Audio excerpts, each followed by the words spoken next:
Hello, good evening. Welcome to our channel Yushi Talks. And today we are talking about Kyle Rittenhouse, ex-spokesperson who is now disillusioned after learning that he sent text messages pledging to murder shoplifters. We have more details. Let's get started. A former spokesperson for Kyle Rittenhouse says that he became disillusioned with his ex-client after learning that he had sent text messages pledging to effing murder shoplifters outside a pharmacy before later shooting two people to death during racial justice protests in Wisconsin in 2020.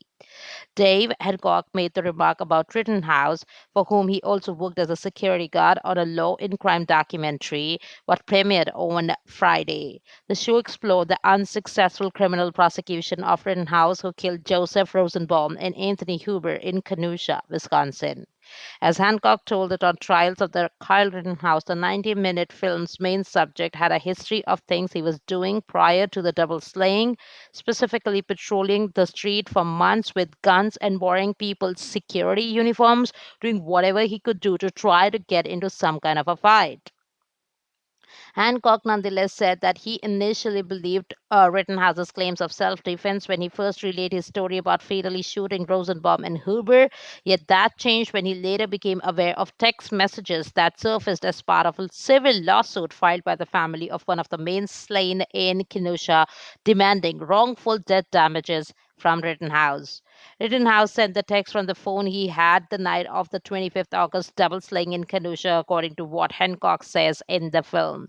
The texts were in response to seeing shoplifters at a CVS pharmacy on 10th August, a little more than 2 weeks before the deadly shooting in Kenosha.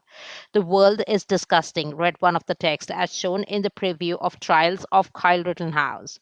Others read, I wish they would come into my house. I will effing murder them. Commenting on the text while speaking to Law and Crime's chief investigative correspondent Brian Ross, Hancock said, this is where his head's at you. You know what I mean? He said, my first impression was a scared kid, arrogant, oblivious to the world around him. When he was telling me about the story, I believed he was being sincere. I believed things he told me that I now understand to be one of his many lies, and that hurts, that sucks. About 2 weeks later, Rittenhouse, then 17, traveled 20 miles from his home in Illinois to Kenosha as protests erupted after a white police officer shot Jacob Blake, who is black. While he roamed Kenosha Street with other armed men who appointed themselves as security guards, Rittenhouse used a rifle to fatally shoot Rosenbaum and Huber. He also wounded a third man and was charged with 5 felonies, including first degree intentional homicide. Rittenhouse maintained to the jury seated for his criminal trial that he carried out the shootings in self defense and was justified in his actions. Jurors ultimately found Rittenhouse not guilty of all the charges against him in November 2021, with far right politicians and pundits hailing the verdict as an important legal victory and civil rights activists decrying the outcome. The death lawsuit against Rittenhouse remains pending. Hancock served as Rittenhouse spokesperson and security guard beyond the criminal acquittal. Shortly after the verdict was read, Hancock spoke at length with news media, reporting, you're going to see some good things coming out of Kyle because he is very pragmatic about what has happened.